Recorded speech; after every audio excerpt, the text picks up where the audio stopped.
Ryan, how much different does your running game look now than the way you or Justin and Brian might have thought in August? How much different was what you just pictured?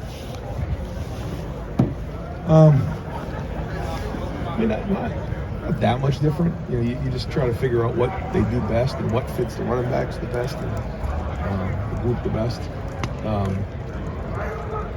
But ultimately it's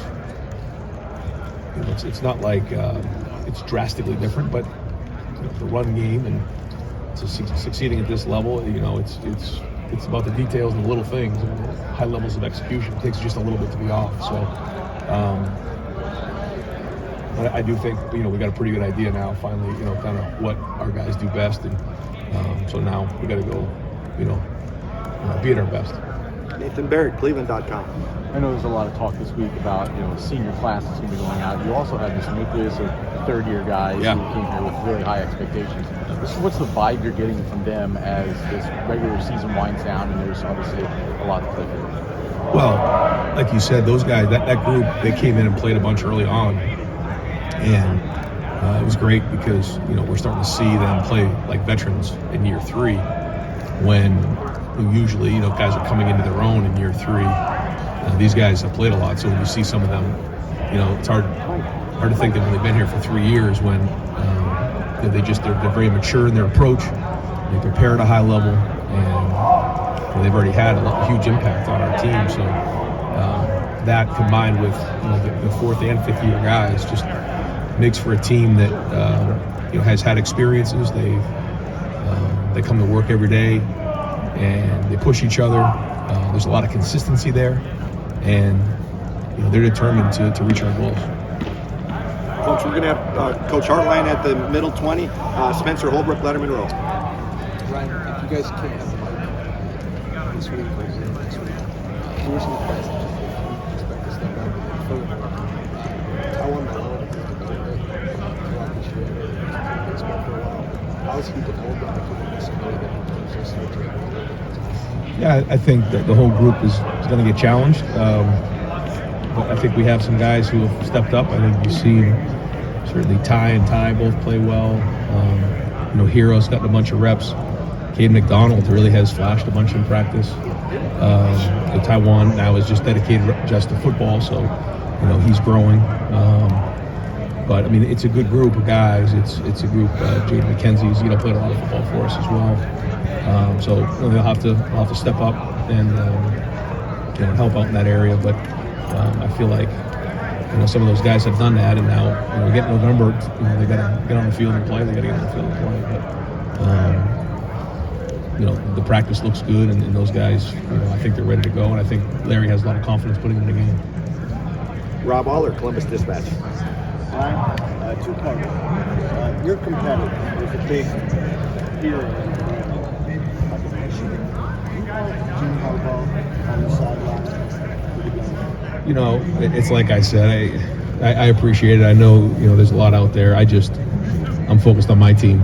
We got to play at Minnesota. We got to beat these guys, and then we'll move on to what comes next after that. But we got things here we got to keep getting better at, and that's what I'm going to focus on. Get on this film after practice and go from there, and worry about the things that I can control. Second part is, I don't know if you've been asked for record. Do you think Michigan stole your sentence? Again, I appreciate the question. I'd ask the question too if I was you, but I'm not going to answer that. Tim May on 3, Tim May Show. Yeah, I'm going to waste it on this. Brian, that Jelani Thurman has been on the field. He took his black stripe off middle of spring last year. Have you seen a little more of a skip in his step? I mean, what do you see coming on there that could possibly pay dividends? Yeah, I see that. I see what you're talking about. But I also see somebody that when the competition increases, he gets to the front of the line. Whenever we have competitions in practice, he seems to find a way to the front of the line to get in there and compete. That's a great sign for a young player. He's extremely competitive, and he's learning, and he's getting those reps. And I wish you could just do it overnight. You can at tight end. It just takes a lot of time. You got to build up callus. You got to build up reps. He's doing that. I think you can see the talent. And if he continues on that path, then he's going to have a great career. But yeah, anytime you get out there and you get a couple catches and you play, practice feels different the next week, and I think you saw that this week. Did Kate get through the week okay? Yeah, he did. Had a good week. Yes, sir. Bill Landis, podcast. Right, I think the Michigan State game might have been the offense's best in terms of using play action to set up a lot of big hits. Maybe like 200 of your passing yards came off play action in that game. How much of the growth you wanted to see from the offense kind of hinged on hitting on that kind of stuff more regularly? And I guess how do you build on that now? Well, it starts with the run game. When you run efficiently, then it opens up explosive plays in the pass game when they have to take guys down. You know that. But I mean, yeah, it all starts with the run game and then putting guys in conflict. You're still going to mix in drop back pass. That's part of the game. But when we're running at a high level, then it certainly allows us to be explosive in the passing game. And with our talent on the perimeter, that's why running the football is so important, because it just has such an effect on the rest of the game. Doug Maurice, Kings of the North. Ryan, I'm not asking about like specific injuries. I'm just asking about like health of the team. Yep. Right. Just generally, how do you feel about it here at the end of November? An obvious question, like how important is health for any team trying to reach high goals? Very important. Very important. And I feel good. I feel like, we're going to be at just about max capacity here. There'll be a couple guys that we've lost, but coming down the home stretch, I feel good about it. But, it's week to week. So we've had a good week of practice here, and I feel strong, but it is important to make sure you have everybody and all the bullets in the chamber. And final question, Clay Hall, WSYX. Yeah, feature question. The guy you see with the bucket of Buckeyes that you come, we're doing a feature on this guy. Have you gotten to know him at all? Do you appreciate his devotion to the cause?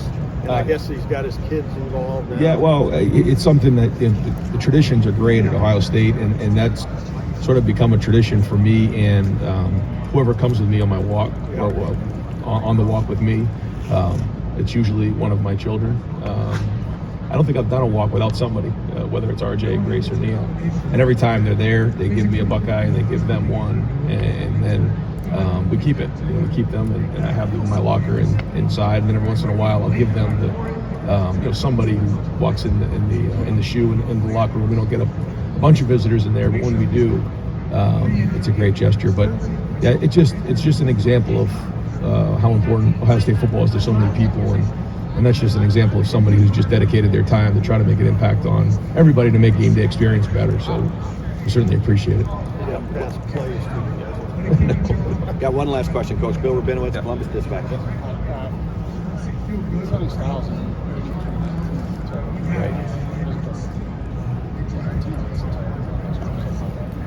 What to make the impact he's had already? That's obviously testament to his ability and work ethic. What's impressed you most? Yeah. Well, it's easy to see his skill set. You see his size. You see what he can do. You watch him on the basketball court when he's recruiting him. You watch his football, his range.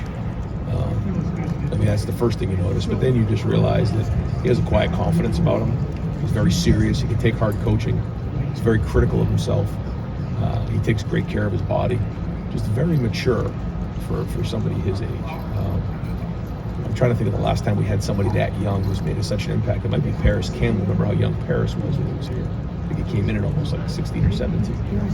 But in order to do something like that, you have to be very mature, and he is. And I think coming early like that certainly isn't for everybody, but for him, it has paid off and allowed him to make more of an impact this season.